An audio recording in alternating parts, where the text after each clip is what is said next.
It's a good ball, and it doesn't carry the slip.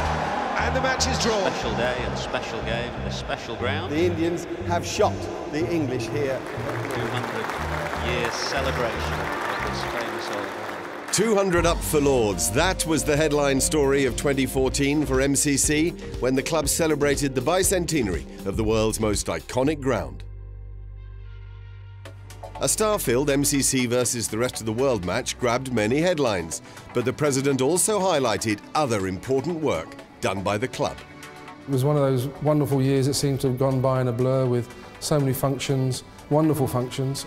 Lots of people have enjoyed Lords that might not have done in the past. We had Hertfordshire here on the 22nd of June with all the families allowed to sit out on the ground, on the grass, which hasn't happened for a long, long time. And we had over 600 kids here one day from chance to shine from all over the country, wandering around our great ground, playing out on the main square. The community work that's really taken off. MCC has done an awful lot around the world, and we go far and wide, but we don't really have a look at our own doorstep.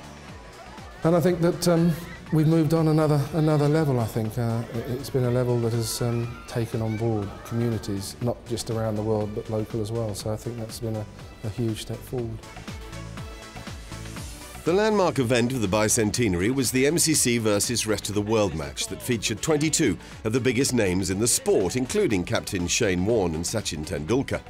Brian Lara was there, Adam Gilchrist, Muttiah Muralitharan, Rahul Dravid, Kevin Pietersen and Saeed Ajmal as well.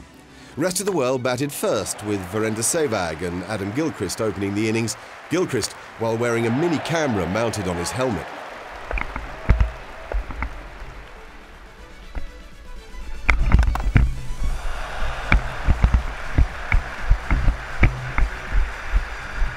Good cricket all round. Then came the Ajmal show, with the Pakistani spinner reducing MCC to a perilous 68 for 5 before Yuvraj Singh and Paul Collingwood rebuilt the innings. Yuvraj went on to hit a splendid century, which was warmly acknowledged by the Lords crowd. Hammered away for 4 by Yuvraj to take him to 3 figures.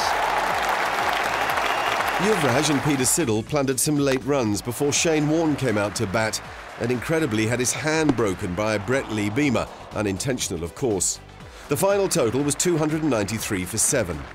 MCC's reply was always ahead of target, and much joy came from seeing Sachin Tendulkar and Brian Lara batting once again at Lords.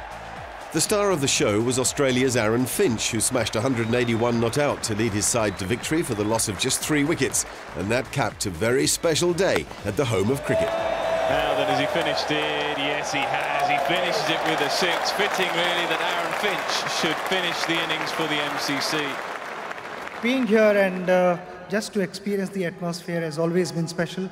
Today was even better. Who knows, maybe we'll put one of these together.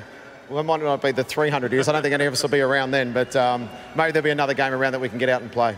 Earlier in the summer, Lords hosted the first ever MCC Women versus Rest of the World women match. The visitors scored 289 for 9, thanks to India's Mithili Raj and Australia's Meg Lanning. And MCC fell 41 runs short, despite the best efforts of Charlotte Edwards and Heather Knight, in a match that showcased the very best of the women's game. To have Rachel Hayo-Flint, our manager, and to have her team talk here this morning, there was a tear in my eye really to think where the game's come from when she started playing to where it is now. I think it's very special to actually get a match to play in Lords, and even getting to bat and scoring a 50 is definitely very special.